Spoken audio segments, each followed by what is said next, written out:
Meeting of the Historic Preservation Commission. Could you read the roll, please? Call the roll, please. Kate. Steve Hinnick. Bobby Stauffer. Russell O'Leary. Jennifer Peterson is excused. Amy Swartz. John Weitzel. Cameron Beardsley. Great. We do have a quorum. Okay, I hope everybody had a chance to look at the July 1st meeting minutes. Any additions, subtractions, corrections? Hearing none, I would move that the July 1st, 2025 meeting of the Historic Preservation Commission minutes be approved. Do I hear a second? Second. It's been moved and seconded. Anybody else have any discussion? Hearing none. All those in favor of the approval say aye. Aye. Opposed? The minutes have been approved. This evening, anybody in the public would like to comment on anything on the agenda this evening before we start our meeting? Before we get into any other items?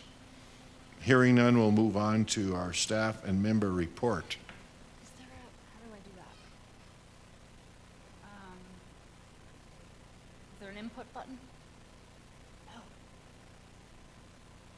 There's only 3 things on there, so I should probably be able to remember them, but okay, so a couple of things. It's probably more like announcements, but we will be doing a fundraiser for the Engine 25 initiative, so keeping Engine 25 on track, and that's going to be at the Butte Civic Center on August 16th. There's going to be all kinds of things, vendors, food trucks, music, tons of fun crafts and stuff to look at. So that will be from 12 to 6, so that will be, all proceeds going towards the restoration of the engine. I will be doing a hike through history at the West Side Reservoir on August 28th. Thank you, Sean Fredrickson. He was the one that put me on the hook for that. But it's interesting. I think it'll probably be mostly about the water system in general. And actually, I just found out, so it's not up here, that the day before that, my grant coordinator, Kira Ryan, will be doing the brown bag at the archives. So that will be that Wednesday at noon. She has written a book about Henry Sieben, the Sieben Ranch. So she will be giving a talk, and you should all come and support her.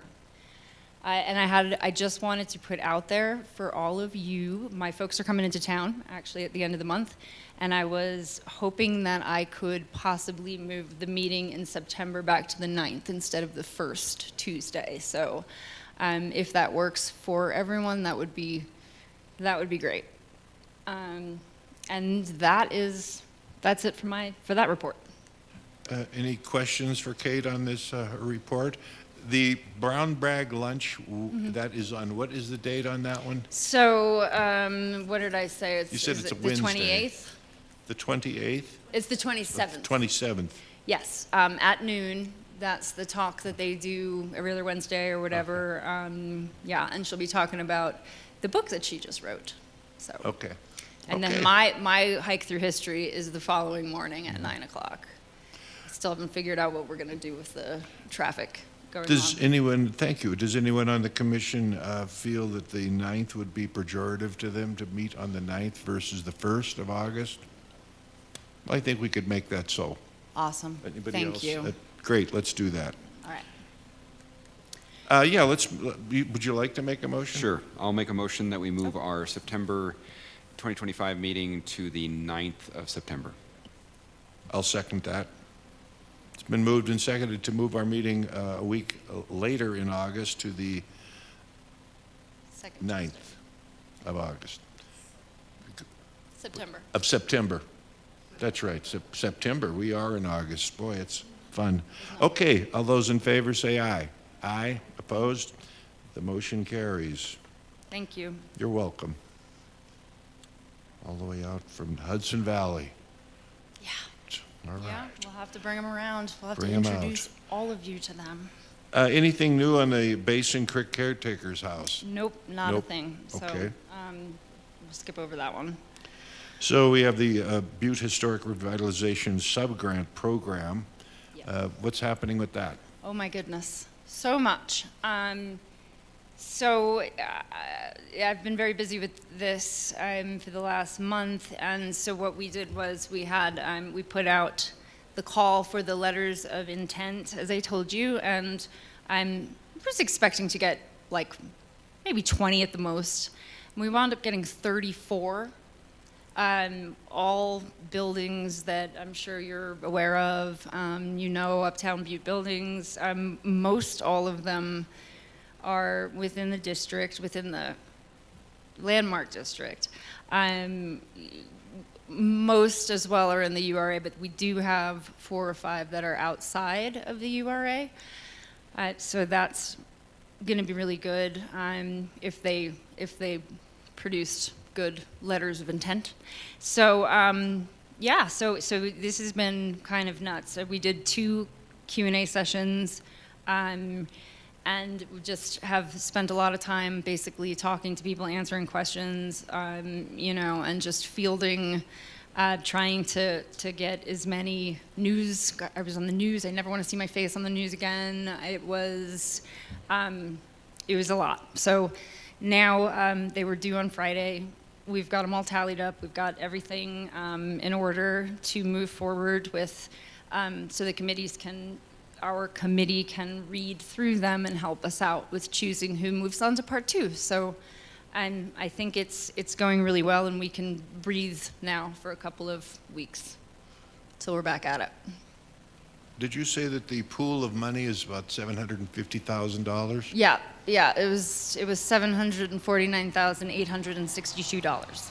So at 34, that'd be about 22,000 each if everybody split it up right down the middle, but that's not going to work that way. That wouldn't go very far at all. Okay, but, it wouldn't go very far. We wanted to do 4 to 7 like substantial grants. If it's, if it's more than that, that's probably okay. There might be some left over. Our coordinator is 15,000. For and well worth it, worth every penny. So yeah, a little less than that, but. I assume we'll be reviewing some of these things, probably. Yeah. Yes, we Yes. will. Okay. If they're taking advantage of using URA funds or even SARTA funds, then they will be coming before here. But, I think that it should be pretty easy for review here because they all have to be reviewed by the Park Service as well. Thank you. All right, let's do some new business tonight. The Hanson Steam Plant public hearing for the Brownsfield grant. Could you introduce this and any guests that we have here tonight? Absolutely. I'm thrilled to introduce Carrie Taylor, and up on the screen, our Wizard of Oz is Melissa Wanamaker. We also have Marcus here from WET, who is working on the project as well.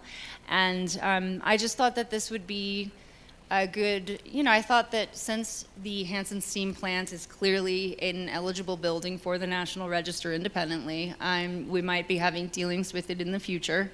And so I thought that it made sense to since we're already having a public meeting, to invite Melissa and the Headwaters folks and the WET folks here to have it here and share the space.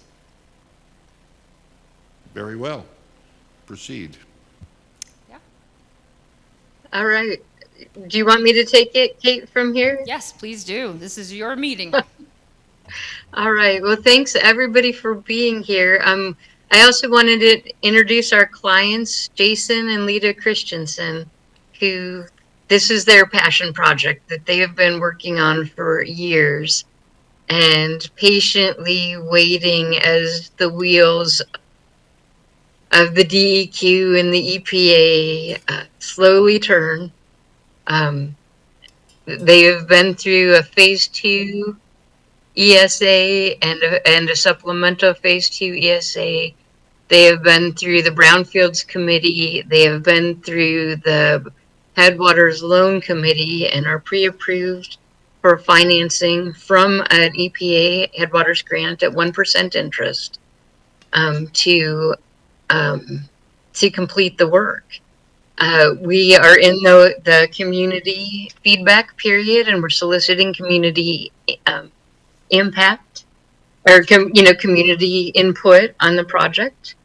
And what the project is the Hanson Steam Plant at 1 Hanson Road, formerly a part of 390 Holmes Avenue, and the last of 17 buildings that once were part of the historic Hanson Steam Plant in Butte, which was a meat packing plant and the first dog food canning plant in America. Some of the benefits of this cleanup will be cleaning up some contaminated soils in an underutilized property and bringing it back to life. Some of the things I like about this, it saves a historic structure. It adds to the needed inventory of wedding venue and event space. It creates jobs, and it leverages other funding, including $200,000 from Montana State Historic Preservation that will be able to complete the roof. And with the contaminated soils removed and a brand new roof, almost anything could be possible. So that's what I like about it. That's introducing the project. And let's see. We have two people that I don't know, and they might be here for the meeting. Did you guys want to introduce yourselves? Guests in the audience, did you come to give input on the project? Yes. No. Okay. So the overview of the program, Headwaters did get a $1 million EPA Brownfields grant a couple years ago, and that's part of this. We just got our second supplemental grant, and this is to create low interest loans, a revolving loan fund that will keep turning and spinning and cleaning up properties. It's to clean up contaminated properties or properties that are feared to be contaminated and put them back into useful space. And this, takes care of urban sprawl, instead of keep building out. The idea is that it's better, it's environmentally better to backfill spaces that are just sitting empty and underutilized. Let's see.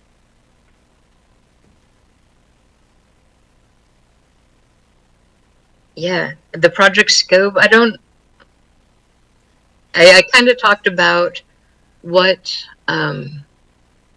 their process that they've gone through in the phase 2 ESA and the supplemental phase 2.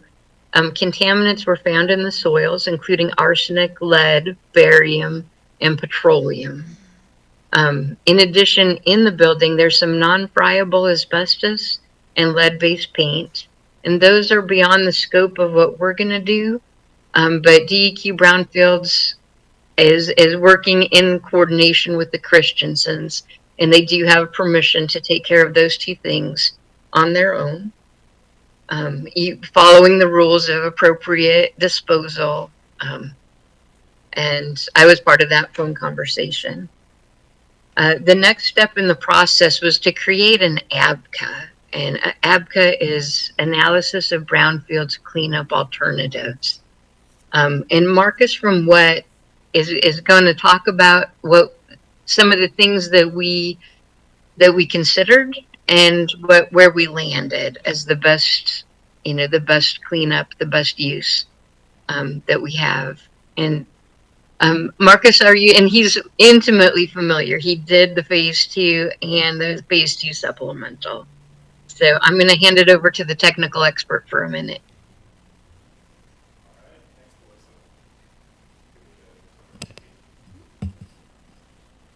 All right. Thanks, everyone, for being here and hearing us out today. For a little additional context in the background of this site, this was a steam plant used for heating the meatpacking facility, and it was a coal-fired steam plant. And the coal furnaces themselves sat inside of the building and they burned, and historically that did impart contamination onto the soil inside the building and the soil outside of the building. So that was the scope of our investigation, was the nature and extent of that contamination. So for the ABCA, which is our analysis of brownfield cleanup alternatives, again, this document goes through the site background, mentions the work that was previously done that Melissa alluded to, and then lists out our contaminants of concern, which again are the non-friable asbestos that's in the building material, the lead-based paint, also part of building materials, and then the soil contamination, which is heavy metals. That's arsenic, lead, and barium, and then some sort of exotic hydrocarbons in the soil. All of these, again, came from the coal that was burned in those furnaces inside the building. We did a pretty extensive set of investigations to determine precisely what was there, at what concentrations it was present, and then the extent of that contamination. And we worked with DEQ to do some risk assessment work to determine what exactly needed to be done to meet the requirements of mitigating risk exposure for commercial usage for the property. So to that end, we looked into some different cleanup alternatives here. So the first alternative is, of course, just not taking any action whatsoever on the site. This is the cheapest alternative. It's the cleanest and the easiest. We can accomplish it right now immediately, but of course it doesn't accomplish the actual reuse goals of the site, in that it does not make it able to be used for commercial usage. We have not eliminated the concerns of the environmental contamination and the exposure pathways, so we can't use the site if we don't do anything to it. So alternative number one is not particularly helpful to us. Number two is a complete remediation of the entire property. What we found during our investigation is that there are several grids that we broke the soil down into that do need to be remediated in order to allow the site for commercial usage, and there's a few more that would need to be remediated to allow the site for residential usage. In this case, we're just looking for commercial, but alternative two goes through what would be entailed if we to remediate the site for both, all future usages, to remediate and get rid of all restrictions on the site. This would be really comprehensive. We would eliminate any potential future issues on the site. However, it is extremely expensive, very cost prohibitive. We're looking at 7 figures to eliminate everything on the site. So the third alternative is to do a targeted remediation for commercial reuse. What this entails is looking specifically at the areas that need to be remediated in order to allow commercial foot traffic to be protective of anyone on the site commercially. Sorry, I guess you're just getting my lower torso here. Perfect. So this third alternative, the targeted cleanup, looks to just take care of those areas that need to be cleaned up in order to facilitate commercial usage. This does have some deed restrictions, so that we're not able to use residential on the site just through that limited cleanup that's meant to take place. But the estimated cost is about 1/10 of what it would be for the whole site cleanup. And it does allow the site to be used as the event center that's intended to be used for the last 8 or so years that these very patient people have been doing their best to work on. So with all that said, we do want to select alternative number 3, which is the targeted remediation, so targeted cleanup at the site. What that entails is removing soil from the interior of the building and the perimeter of the building down to about 3 feet, and then replacing that with backfill, clean backfill. Removing soil down to 12 inches from high-use exterior areas, which are, again, some of these areas that were flagged during our assessment of the facility. And then the owner taking care of abatement of asbestos-containing material, building materials, and of lead-based paint. And then cleanup of the other areas that are to be these upper terraces, which I think are fenced or cordoned off. Is that right, Jason? Okay. So they'll be cordoned off from access from anyone at the facility. That's for later remediation. So we really like this alternative because it allows the development work to go forward. And as Melissa said, this is an awesome site. And I think, Kate, you had a picture earlier when you showed this, and I don't have to try to bring it up again, but it's gorgeous. It's a gorgeous site. It'll be a fantastic facility. So alternative number 3 is what we'd like to go with there. So in terms of timeline, we're moving. We've got our Sampling plan, a draft finalized. We'll get that out for review soon.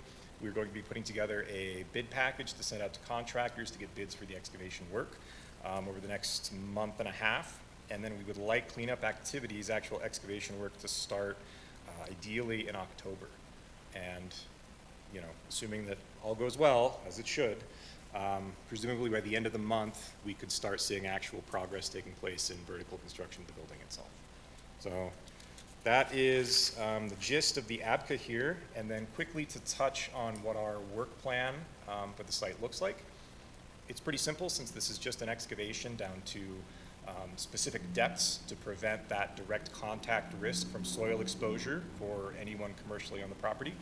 And to that end, we simply are writing a work plan that specifies here are the areas to be excavated, here's the depths to excavate to, here's what oversight for that work would look like, and then here's how the soil will be containerized and disposed of, and then here's how we'll confirm those depths using a GPS survey rod, just to say that we have gotten everything to the correct depths and we have the correct extents of the contamination.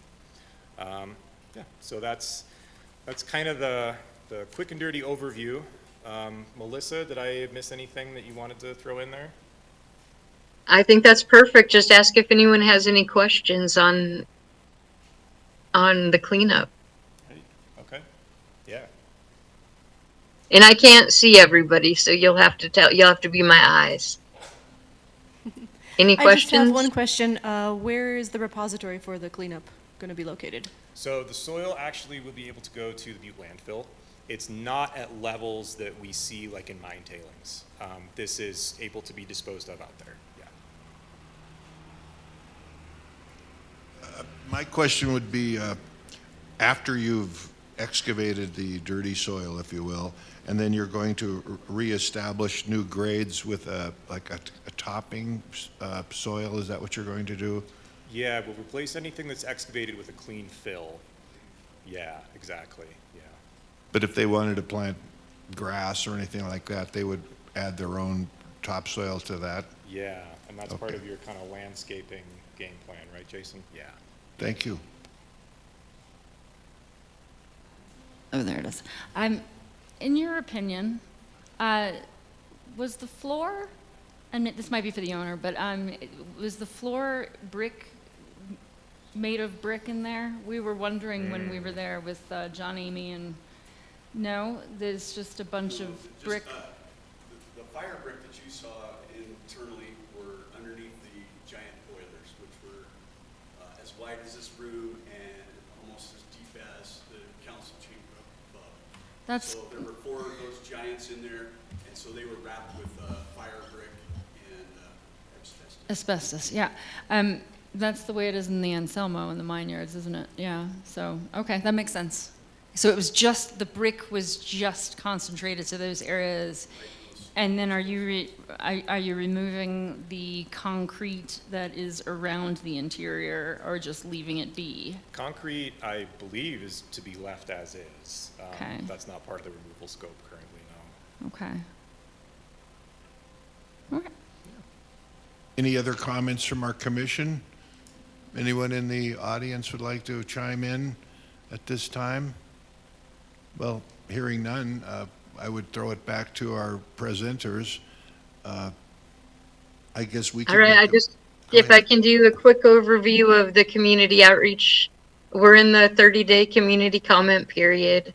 We did post it on social media, newsletters. We put it out by email. We emailed our partners in city planning, zoning, historical preservation, community development, the visitors, the chamber, the folks that are working from the city on the Superfund, and asked them to send it to any, their people that might be interested in knowing the project. We sent it out to media partners. We contacted local businesses that could be affected, to let them know that it's happening and see if they had any worries or concerns. And we'll continue. We'll have on-site signage on the site with QR code that'll come back, to the project documents. So anyone is interested, we also had the community outreach plan and the ABCA posted at the library, the archives, and Headwaters.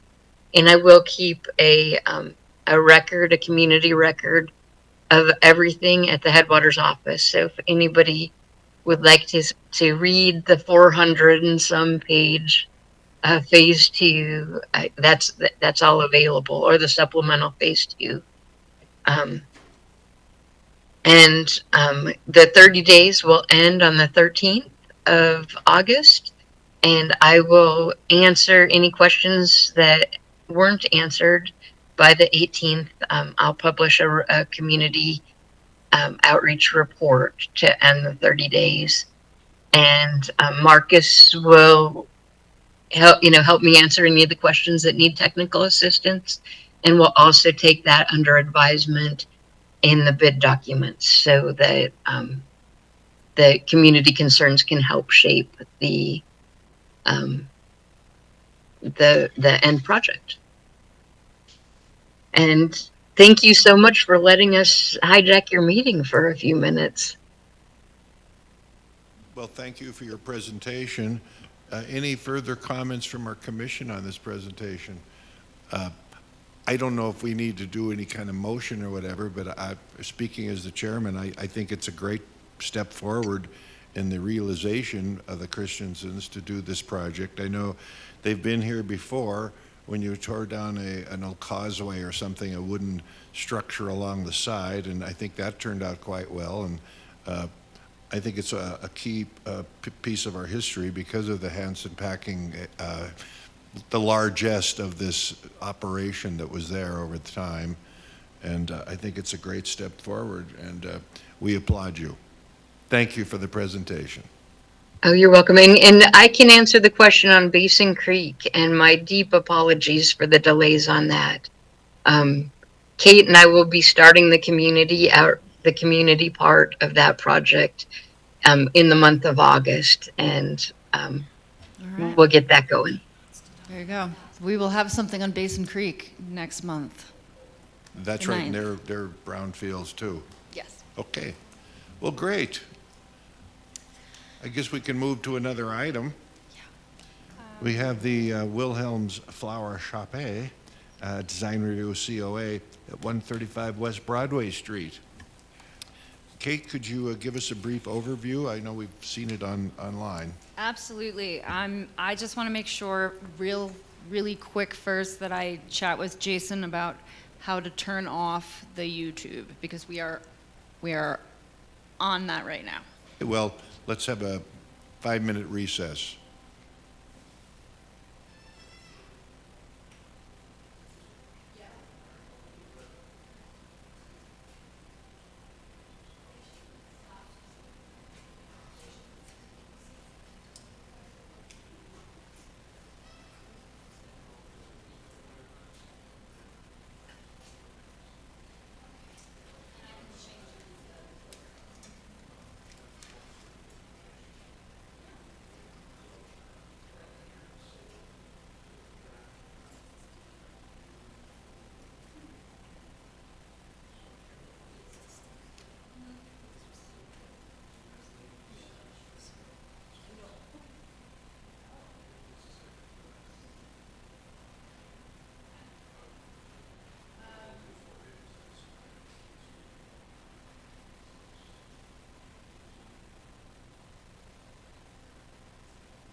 But these guys will probably like to see the full screen though, so, yeah.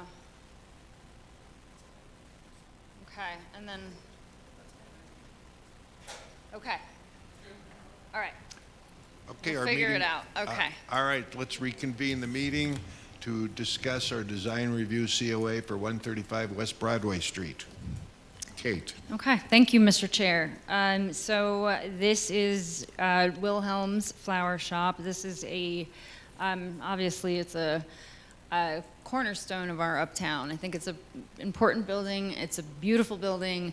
It's, in a sense, it's kind of when things work out well from unfortunate things, because we had a situation where there was some brick falling.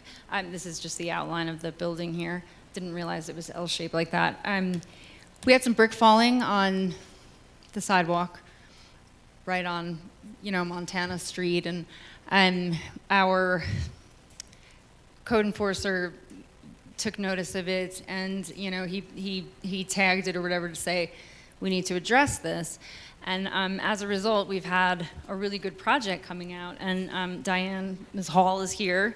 I'm with her contractor as well, and so I think this is obviously, everybody knows the building. It's so distinct. It has that great corbelling and the stonework around the windows, and the windows are gorgeous. Haven't been looked after in a little while, so this is going to be a great thing for this building. So essentially what we're doing is restoring the exterior. This is using URA funds, some URA funds to fix up 14 of the windows. You might notice there's a dumpster out there right now. They did a lot of cleanup on the inside of the upper floors, which have been vacant for a while. And so basically we are going to be removing and replacing glass panels. So they're fixing the original wood frame sashes and wood windows, as opposed to putting in new sashes and new windows. So they're just replacing the glass. And with weatherproofing, it's going to be really great for this. Another project that they will be working on down the line is on the brickwork, which was the issue that kind of called it to attention to begin with. And that will be, we're going to be working on that. You guys might see that coming up here in the future with the contractor that Ms. Hall has been working on. So essentially windows and cleanup is what this project specifically is at the moment. So that's what I got. Well, thank you. I had a question on the storefronts. Are they going to be revived at any point? I mean, I was wondering if there was a suspended ceiling in there, because you've got a series of transoms above the regular storefront there. It's in signage now. And then there's another small storefront next door that I think that was the Geek Emporium or something at that time. I don't know. You've been there a while. Yes, could you identify yourself? And Hi, I'm Diane Hall. Hi. question was, you're going to work on the upper story windows, is that correct? Yes. As the main thrust of this project? Yes. And then the Right now. lower, your storefront area, when you get those all cleaned up, maybe you'd like to tackle that and make it a little more attractive. That, and also the brick really needs Sure. cleaning. I don't know, he talked about wrapping it, to seal it. But I guess that's another project Right, but it really needs to be done. Typically, on a brick restoration project like this, you would repoint the brick and replace any that are deteriorated, and using a mortar that's similar in color, Right. which is, and also probably a higher content of lime mortar, and then a wash down with a light chemical wash to get any grime off the brick. And then if you did want to do an overall sealing, that you would use a saline solution type of a sealer that's non-obtrusive. And, you know, you've got, you also have some, looks like a Efflorescence. Pigeons. granite water table, if you will, that runs along there too. So it's a mixture of things. And I would say you would want to go to a Pardon me? professional to do that. You can see sort of Yes. where it's been dripping off, and maybe that's paint. Well, that's pigeons. That's pigeons. Uptown is, we really need something to do with I them know. pigeons. Yeah. But they're sitting there, and Sure. then it's just coming down Yeah. on the sidewalk. It's an interesting detail, that brick in between the windows. Mm-hmm. And I just wondered if that was something that was added later, or seems No, like it's always been there, huh? Always been there. Yeah, pretty interesting. Well, any And other comments? Pete, the Mason Carter. that I've been talking with, he's been doing this many years, and he's done a lot of buildings with his father. Uh-huh. So it's generations. So he was talking that he does know, and you know, he would give you a bid, and he's very knowledgeable. Yes, with the line, yeah. What color are you going to paint the window trim? The same color, it's kind of that green. Oh, yeah? Yeah. I guess that is the original color. I see. Yeah. Green and purple was the original color. Uptown Association came and painted them years ago. And they went to, and they investigated, and they found out that that was the original colors. You don't have to stick with the original color if Yeah. you don't want to. I mean- do like it, though. Oh, do? Oh, Yeah. okay. All right. Okay. Any other questions I just want it of the cleaned up. commissions for our friend here? Fabulous. Whoop. Yeah. Hearing none, is there any other comments? No other comments? Well, yes, Russell. At this time, I'd like to make a motion to approve the design review COA for 135 West Broadway, the Wilhelm Flower Shop, as it's been presented to us. Do I hear a second? I'll second. All right. It's been moved and seconded by Cameron. Any other discussion on the question? Hearing none, all those in favor say aye. Aye. Opposed? Well, good luck with the project. Thank you. All I right. appreciate it. You Thank bet. Okay, perfect. All right. Thank you. Thank you so much, Jason. You're welcome. You're the Bye-bye. best. Bye-bye. Okay. We have a design review COA for 53 East Park Street, a sign Yeah. that is going to be erected on a building at 53 East Park Street. Yes? Okay.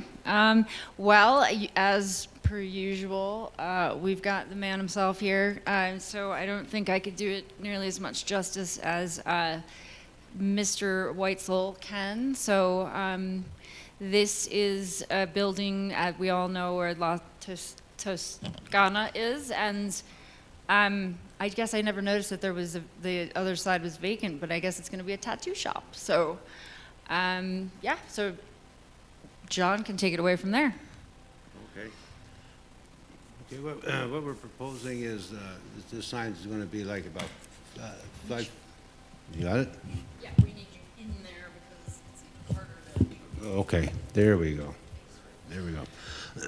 What we're looking at is, fabricating this sign, and it's 18 inches wide, 5'6" tall, and the letters on there, and it's gonna be internally lit inside of the frame, and it's going to cast a halo like we did at the Park Street parking garage. The letters themselves are going to be high-density sign foam, and they are going to be hand sculpted in that to have the prismatic effect on them, where they rise up through there like that. And that's what the letters will look like. Then they'll be painted white, and they're going to put reflective beading on top of that for the better reflection on it. The background of the panel of the sign itself, that'll be inset in there a little bit. We're going to be using the black smalt from the Anaconda pile on that, like we got at the head frame spears in the parking garage sign. And then the rest of it's going to be painted black, and it's going to be a classy looking little sign in that.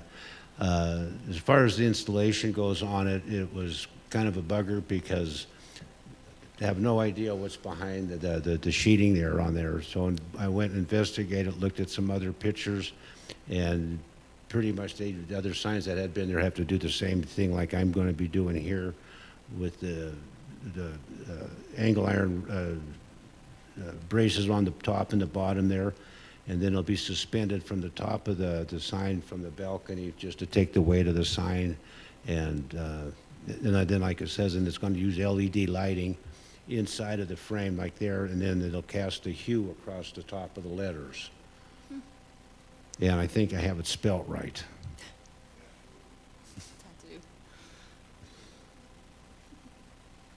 Thank you, John. As you know, that building, I think this concept works two ways. The fact that you didn't know if there was another second Business. story of glazing, for instance, there.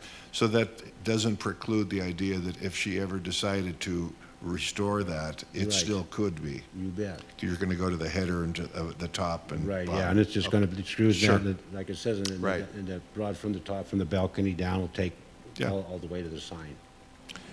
Yeah, this space was utilized by the cafe as a secondary room. Then it became a gelatia, ice cream and soup, and then it became, I don't know, that's her daughter, I think, who Yes. ran it's a beauty tattoo thing. So I think that's what they're doing. So, any other questions?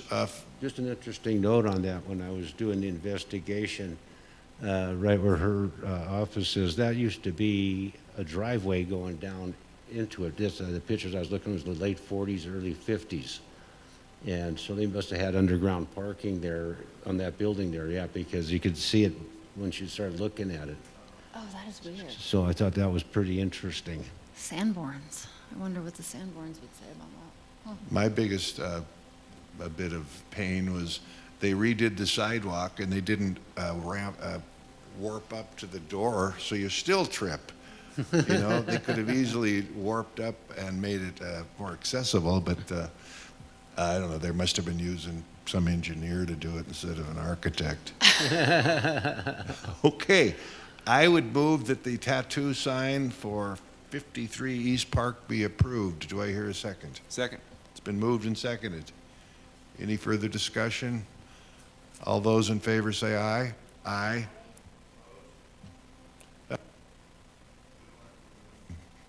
Maybe you'll get a free tattoo, too. Yeah, Amy would I'll pass it on to Amy. Amy, Permanent she can go makeup sit in thing, for right? me, yeah. put a little Yeah. color. Sure. Yeah. All right.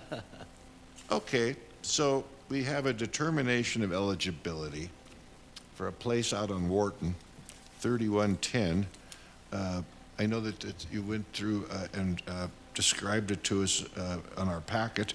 Is there anything further you'd like to tell us, Kate?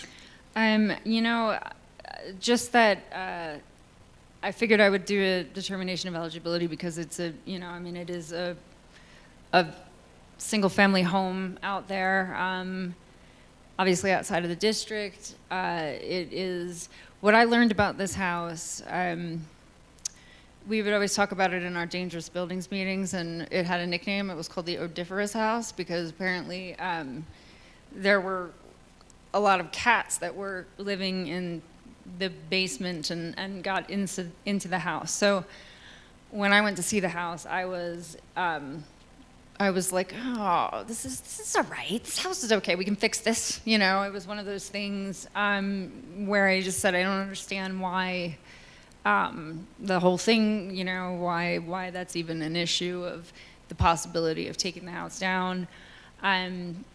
And what I found out, and this is just a little personal background of the family that owns it, is that they purchased this house in 1991 or something like that. And they would work on it on the weekends, you know, the girls, they were just little then, and they would come and be given tasks. And the father, Mr. Maloney, is a master carpenter. He was a master carpenter before he retired. And this house was like a labor of love, you know, and it was supposed to be their dream home. They were supposed to move in to the house, already having a home, but they just like loved the house. They loved the spot. Apparently Wharton was kind of a cool area, a nice area. And then it actually never happened, and the family never lived there. So the house has been vacant for over 30 years, which explains why it's in the shape that it's in, which isn't even so terrible. If you're looking at pictures, you say, okay, well, there's a ton of buildings with boarded up windows. So it has that aluminum siding. That's why I took that picture. Around the back, you can see, so there's a giant hole where I think that there had been another building or something like that off the back side of it, right there, where it's collapsed. So they didn't even want me to go take pictures. They were terrified of that it was dangerous and that I would, you know, fall in the hole and then, you know. So basically, the girls who are now adults, the parents are, you know, they have health issues, and the girls are like, this was our dream, and we we can't stay on this house anymore because they spent their youth basically, you know, expecting that they would. So I never got inside the house, but the health department did get inside the house, and I was provided with photos. I know we're supposed to be talking about integrity. Remember, in this meeting, we talked about integrity, and what I'm, you know, I see a foundation. I see basically whatever, and I didn't get a chance to look at Sanborn's, but I'm assuming that everything underneath was originally clad in wood. Now it does have original windows, so that is true. It has this gorgeous craftsman deco kind of door. Apparently this is the front of the house, and this faces east. So it's kind of unusual layout, but when you look at the front of the house, there's no front door. So windows are original. It's got that kind of 1950s awning, and it's got some issues with the roof. This is obviously have this asphalt, you know, shingles covering, cladding at one point. Maybe original, maybe not. It's from 1919, I think, is what the cadastral said.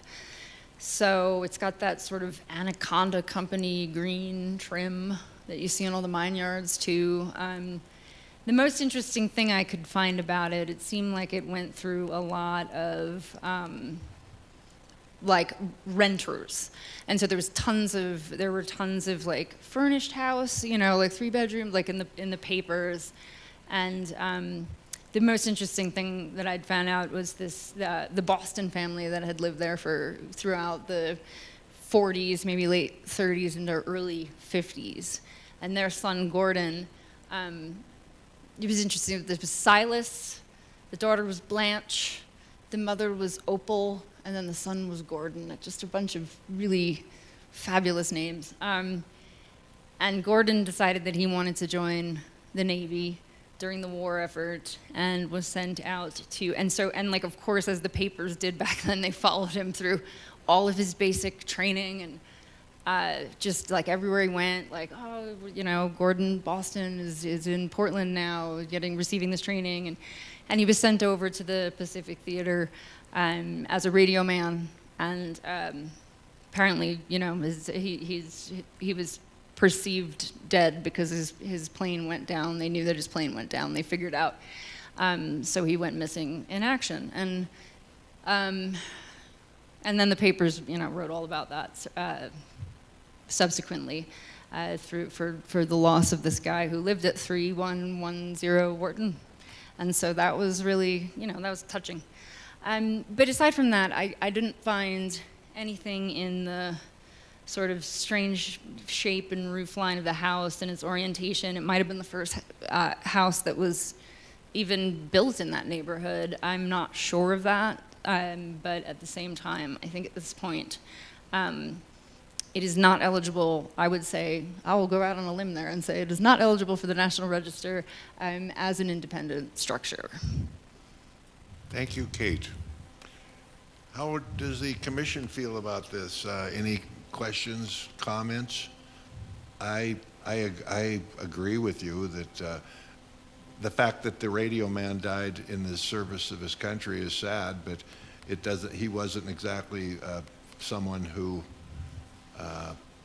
would make this place be that unusual for anything else in town. So, I would move that we agree with the determination of our historic preservation officer that 3110 Wharton Street is not eligible to be placed on the list of historic places, the Register of Historic Places. Second. Oh, Bobby? Second. All right. Oh, Bobby. Thank you. I love everybody's enthused today. Great. Any other discussion? Hearing none, all those in favor? Oh, did you want to? Okay, yeah, a question. Go ahead. So just this is a clarification for procedure. So this is, the only reason this is in front of us is because we are determining or doing a determination of eligibility, because it will not be independently eligible.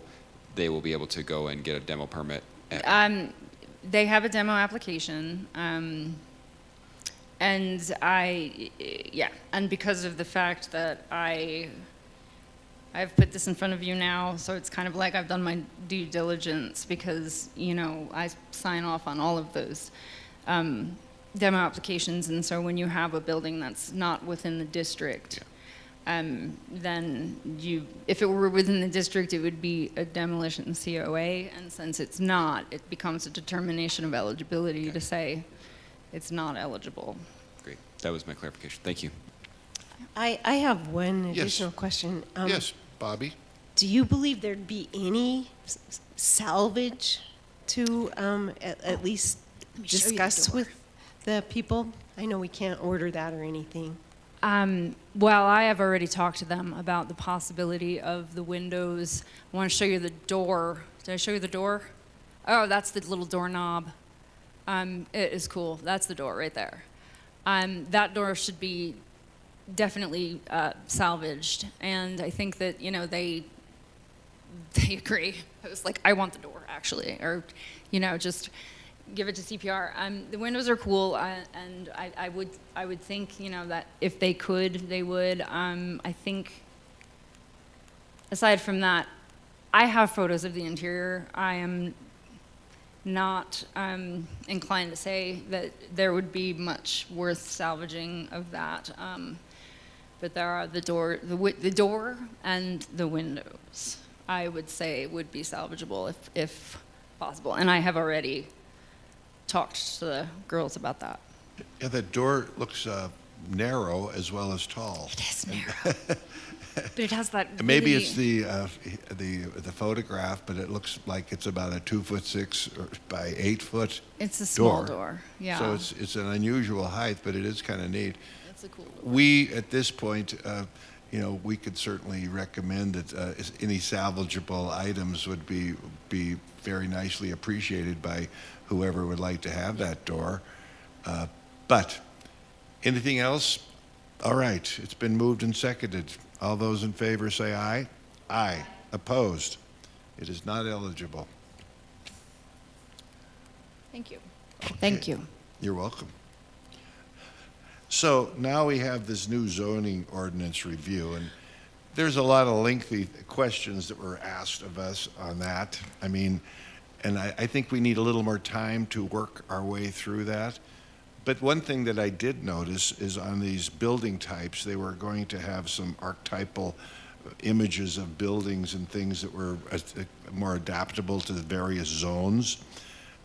And it begs the question, are we putting in a design standard for these various things? We've never had that in the zoning particularly. When we have height restrictions and setback restrictions, We have various things like that, non-conforming uses, et cetera. This is another little take on it.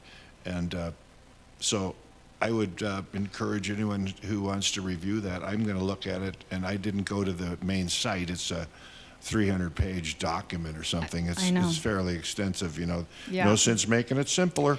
Uh, But I think we would, maybe our next meeting or something, if there was any comments that we could put together. Do you, Yes. Commissioner O'Leary, do you know when the comment closes, the comment period closes for it? Do we have time to do that? Otherwise, I would just encourage everyone to, because Director Crane is very interested in having comments, and she's, you know, she wants the HPC to comment as well. So do you think, is there time for that, or does it close? So the original deadline was the 8th of August, which is 3 days from now. I know that they do intend to continue to take public comment through the rest of the month. I don't know if that's like something that they've set in stone, but obviously the sooner that somebody can make comments, the better. Yeah. It does sound like they're also going to do a couple more of the public listening sessions through the month. So I think you were one of them the other day. So if anybody has an opportunity to go to those, I would recommend that she gives a good overview of what it is. And, you know, it'd be great to have John's thoughts on the sign. There's a whole section on signage. So, you know, having some of your input on that section would be great, because I know the rest of us are less into that area. Yeah. But the thing, I think what you were sort of talking about with the design kind of built into the code, I didn't see too much, and I haven't gotten through the whole code yet, or the whole recommended zoning yet, but some of it had to do with certain areas being, you know, if it was historically single family, that you would still be able to do like a duplex in a single family zone as long as it looked like a single family. So you would have like a single entrance for a duplex, but it would still look like a single family. Is that kind of what you were talking about? It would be a design, like a design manual, and I was just thinking, then they go, all right, how does the HPC feel about this? So then they're going to dump all the zoning stuff on us now, too. It's, I mean, I don't know if that's true. Thank you, Mr. Chair. No, we are always going to be separate from zoning. It's what makes us unique. It's what means that this board can still exist as it has, because they recently made changes to the legislature, and like every community that was a CLG community in Montana who was affected by it. Missoula, Bozeman, all of the other large communities, because of the fact that the board was tied into zoning. So we will absolutely not be doing that.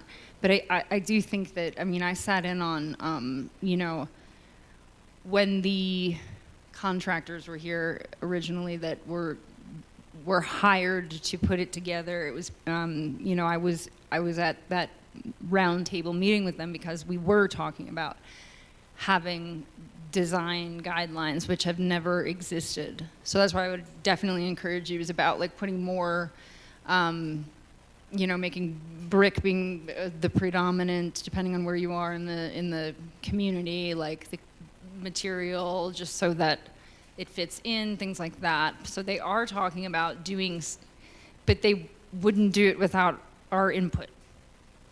We have to say that yes or no to that we agree with what they're saying. So it's just a general guideline, not, you know, yeah. I was just going to say that we don't want to discourage, you know, innovative design solutions, but No. I understand you, any architect, if anybody ever hires an architect or whatever, the sense of place should be retained. However, you know, with the growth potential of Uptown, because we have all the infrastructure, there is going to be some new construction here eventually. So I think the idea of the zoning guideline is so that it doesn't, that those districts and zoning areas are understood to be, as you say, in the historic overlay, the uptown CBD and things like that, Yeah. so. But when you just said they want us to say yes or no on this, Well, just input. Yeah. Okay. All No, right. it's not. If it were more than that, then Director Crane would be here, you know, would you like us to, so. on an individual basis of commissioners, anyone who would like to make a statement about that zoning, that maybe Yeah. we would bring that forth at our next meeting on the 9th of September, and maybe have a short discussion, and then if anyone had an idea that, you know, I know Amy would love to do this. She's always coming up with something, and no. But anyway, I think that would be apropos. I'd like to do that. I'm going to look it over. Yes, Russell? So just, I guess, a clarification, if there, I believe the intent is to only accept public comment through the end of the month. So our next meeting would Be not- kind of it be would not past work. that, Okay. especially if we're on the 9th All of right. September. All It would be great if all of us could maybe do our own input. Sure. Okay. The whole document is up on the Butte-Silver website. If you type in Butte-Silver zoning update, you get to it's got a landing page, and the draft is, I think, on the right-hand side. There's also, in that section, there's a form, a fillable form. If you want to submit formal comments, put it on there. That'd be great. So yes, please do that, because it's. I keep saying this out loud, as this is going to be one of the most important things that comes through the council in the next couple of years. It will influence a lot of decision making in the future. So, you know, we need to be paying attention. So if we did submit a comment, do we identify ourselves as an HPC member? Yes. Yes, Amy? Yeah, that was my question too, is do they specifically want it from the committee as a whole? And so should we be emailing it to you and then you submit it? Does that have more weight than individuals? Or even if we're individual, do we then put our title with it? I know for when we're doing this stuff for the government, it doesn't matter who you are. But I don't know in this case. Well, I think that Director Crane just asked us to have a look at it because we are involved with these ideas and issues as they Yeah. come before us. So in that vein, like Russell had mentioned, the deadline is End of the month. it's over. It's It's 2 still a little days. viable. Okay, so I would suggest any of our members who have any further comments on this to go ahead and either do it in handwritten submittal or online, like you said, is available. So, Or you could send it to me and I can send it to Julia, just saying, comment from, so I haven't looked at that online form, so I'm not sure if it says, place your name and your affiliations. So, however you would rather do it, I think she just wants comments, like input, so. well, thank you. Any announcements? All right, we have no announcements. Any public comment? That looks like the public has left, so we won't be doing any public comment on anything not on the agenda. If there's nothing further, this meeting is adjourned.